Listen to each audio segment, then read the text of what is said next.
Pati si Sean Gibbons hindi na nakapagtimpi pa, pati pound for pound, binanatan. Inoy Casimero, lalong umiigting.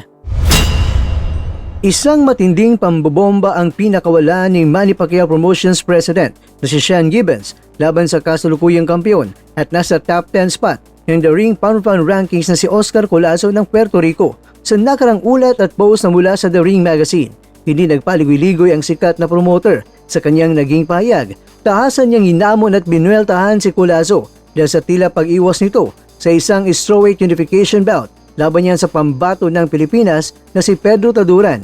Collazo, "You can say you're pound for pound and won't even do a unification with Pedro Taduran," sabi ni Sean Gibbons.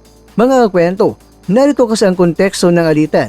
Ayon sa mga kritiko, kung tunay na kampiyon at kabilang sa mga piling elite na boksingero sa buong mundo, itong si Collazo, hindi na dapat nito tinatanggihan o iniwasan ang unification fight na magpapatunay kung sino ang tunay na hari ng dibisyon.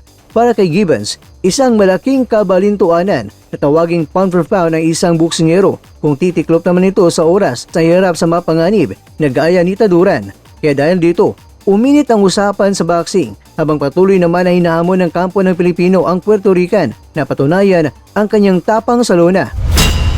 Samantala mga kwento, habang umuusok ang strawweight division, mas lalo namang naging mabangis at nanggagalaiti ang mga patutsada ng angas ng Pinas na si John Dariel Casimero laban niyan sa kasalukuyan na number 1 pound for pound king ng The Ring Magazine na si Naoya Monster Inoue.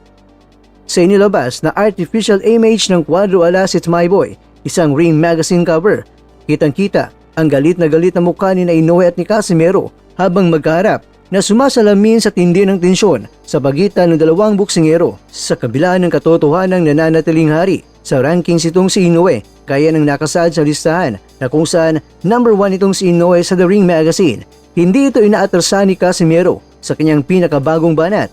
Taasan niyang tinawag na pagong ang monster ng Japan. Ang matinding banat ni Casimero, The Ring Magazine, let's go, Turtle Run, the fight fans have waited for, #abangan. Pero mga kakwento, bakit nga ba ito inaabangan ng mga boxing fans? Well anyway, matagal na itong alitan. Ang sagupan ni Inoue at Casimero ay ang laban na matagal nang gusto makita ng mga tunay na mga taga-subaybay ng boxing. Pangalawa, estilo laban sa estilo.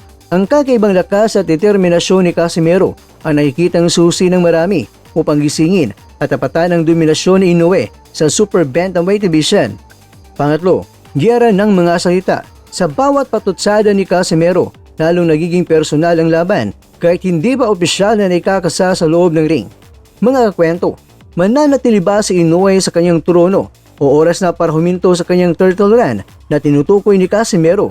Isang bagay ang sigurado, ang mga Pinoy fans ay nakatutok at nag-aabang sa susunod na kabanata o di kaya parang Temple Run na version ni Naoya.